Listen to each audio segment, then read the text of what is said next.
thought Biden was going to come in and be a major force. I've got some big reservations about the man, not about his ethics and morality, but just about the physical ability Well, for to fuck's do all sake. that. I would think you, of all people, being 73, wouldn't want to be an ageist like that.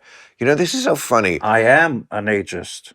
I am an ageist, depending on the vibrancy and the mental alertness of what you've got. There's at a Well, certain age, you can't look at a person and not say, okay, you're X number of years old. Now, how sharp are you? You're talking about the most powerful person on the planet. right, who's had, I thought, a pretty amazing last 6 months. So the idea, Communication skills, I'm not talking about policy. well, Communication skills are policy, flat.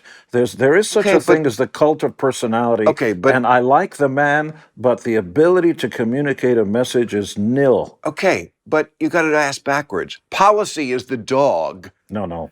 and communication skills is the tail. The Unfortunately, important thing is policy. Yes, it's that one I don't agree with. you're, Because you're as a saying guy, that the words are more important than the deeds. initially, yes, because the first impression you have of a female walking up to you before you talk with her is the impression. And then you find out where and who and what you do. As a male, you understand that. And the first impression I have of somebody coming on screen, it's the Nixon-Kennedy debate.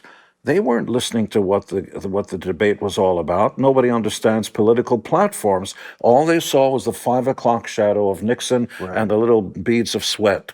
Right. That's all they Right. remember. And Kennedy was a good-looking guy, was able to put a sentence together. Do people remember what the political differences were? Right. Not in the least. And it's so interesting you bring that up because in 1960, the political differences between the two parties were fairly minimal. Totally agree. Because Tip O'Neill was a great politician. Both sides of the aisle worked together, and then something it is happened. scary Yes. the way this country, coming out of World War II into the 60s, you would say, like Oath keepers and all like the we were QAnon. very, I mean, what the differences on stuff was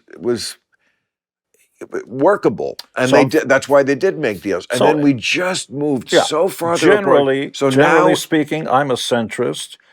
I don't like AOC, and I'm not a fan of Bernie, but I think they're both fine people.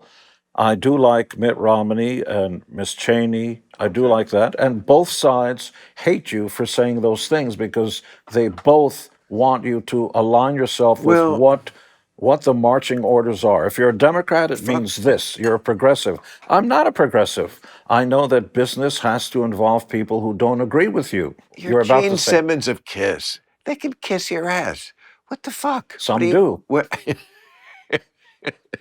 Really? I mean, the haters are gonna hate. You know. Hey, thanks for watching the clip. Hit the subscribe button now so you never miss out on our Club Random content that's posted daily.